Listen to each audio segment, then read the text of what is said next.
this video, we will see the part 2nd of Living World of class 11th biology chapter. Let us see.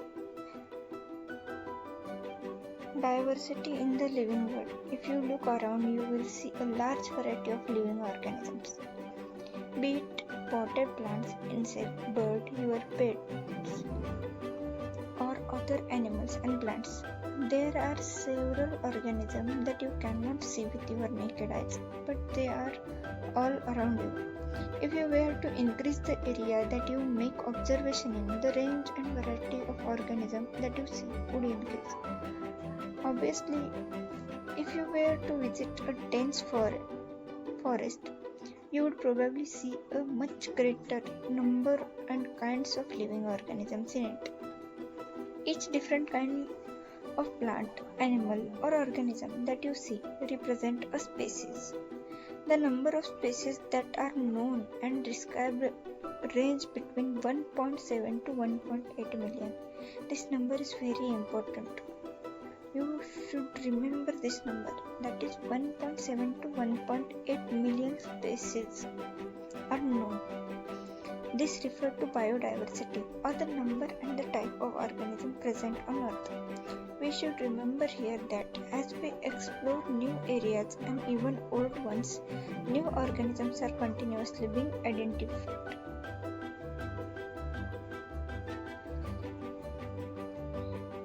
As stated earlier, there are millions of plants and animals in the world. We know the plants and animals in our own area by their local names. These local names would vary from place to place. Even within a country, probably you would recognize the confusion that would be created if we did not find ways and means to talk to each other to refer to organism we are talking about. Hence, there is a need to standardize the naming of living organism such that a particular organism is known by the same name all over the world. The process is called a nomenclature. Obviously, nomenclature or naming is the only possible when the organism is described correctly and we know to what organism the name is attached to. This is identification. In order to facilitate the study, a number of scientists have established procedures to assign a scientific name to each known organism. This is acceptable to biologists all over the world. For plants, scientific names are based on agreed principles and criteria, which are provided in International Code of Botanical Nomenclature, that is ICBN. You may ask, how are animals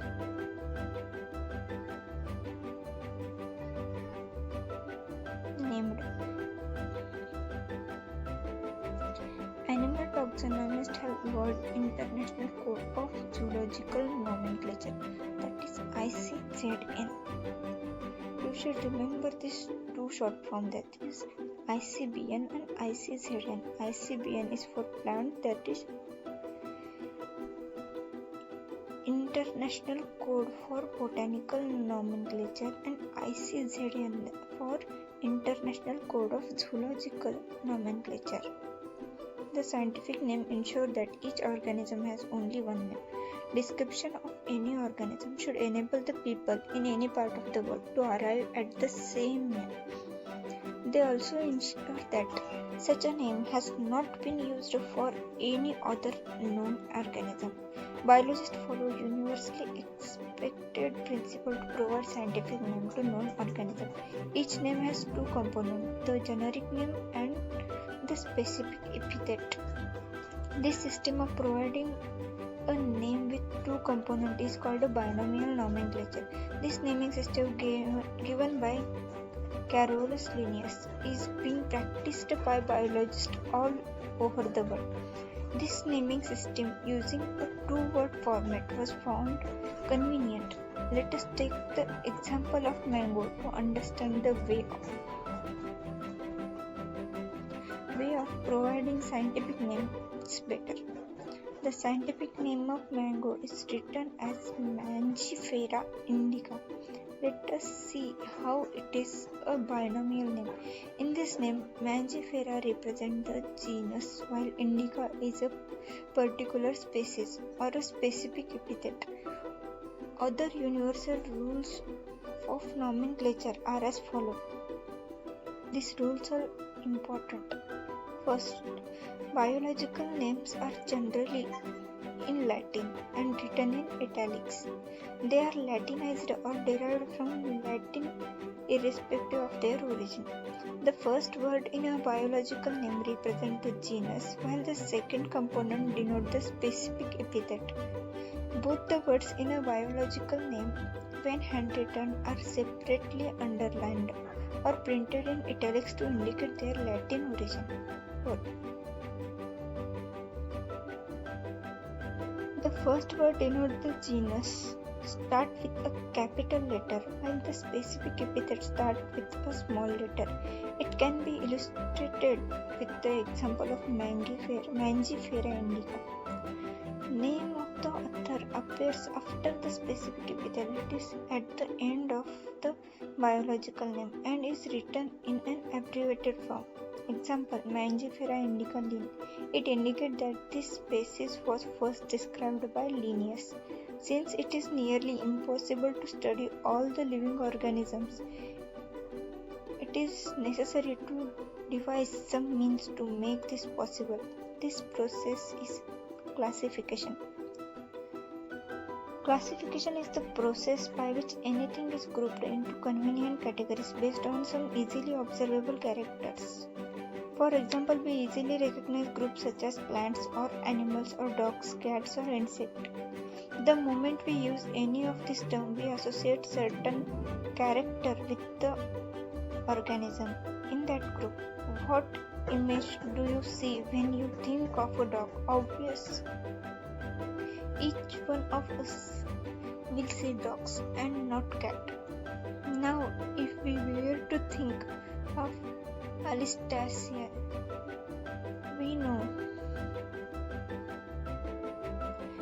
what we are talking about. Similarly, suppose we were to say mammals, you would of course think of animals with external hair and body hair. Likewise, in plant, if we try to talk of wheat, the picture in each of our mind will be of wheat plant, not of rice or any other plant.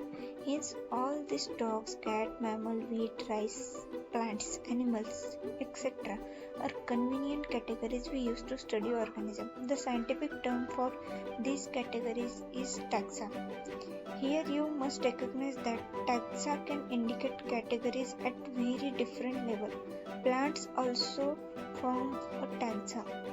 Wheat is also a taxa. Similarly, animals, mammals, dogs are also all taxa.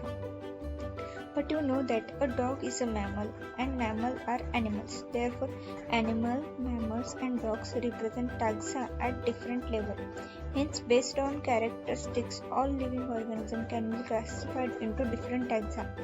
This process of classification is taxonomy. External and internal structure along with the structure of cell, development process and ecological information of organism are essential and form the basis of modern taxonomic studies. Hence, characterization, identification, classification and nomenclature are the processes that are basic to taxonomy. You should remember the sequence of this basis, that is, first is characterization, then identification, classification and lastly the nomenclature. Taxonomy is not something new. Human beings have always been interested in knowing more and more about the various kinds of organisms, particularly with reference to their own use. In early days, human beings needed to find sources for their basic needs of food, clothing and shelter. Hence, the earliest classification were based on the uses of various organisms. Human beings were since long, not only interested in knowing more about different kinds of organisms and their diversities, but also the relationships among them. This branch of study was referred to as systematics. The word systematics is derived from the Latin word systema, which means systematic arrangement of organisms. Linnaeus used Systema Naturae as the title of his publication. The scope of systematic was later enlarged to indicate identification, nomenclature, and classification. Systematic takes into account evolutionary relationships between organisms. Taxonomic categories. Classification is not a single step process but involves hierarchy of steps in which each step represents a rank or category.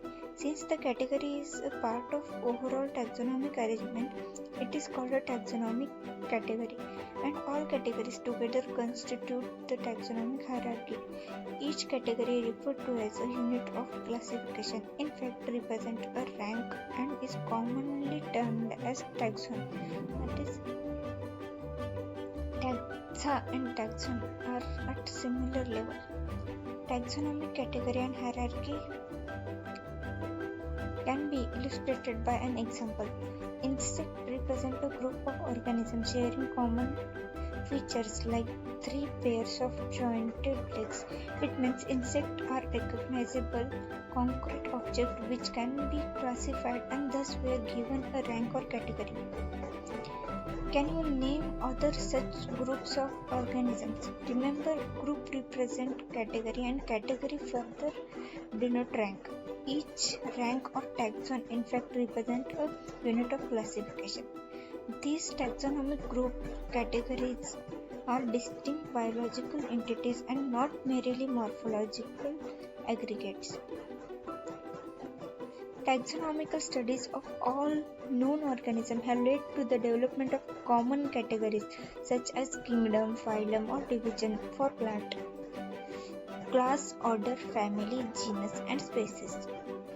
All organisms, including those in the plant and animal kingdom, have species as the lowest category. Now the question you may ask is how to place an organism in various categories. The basic requirement is the knowledge of characters of an individual or a group of organisms. This helps in identifying similarities and dissimilarities among the individual of the same kind of organism as well as of other kinds of organism. Species. Taxonomic studies consider a group of individual organisms with fundamental similarities as species. Means organisms with fundamental, that is basic level of similarities are called species. One should be able to distinguish one species from the other closely related based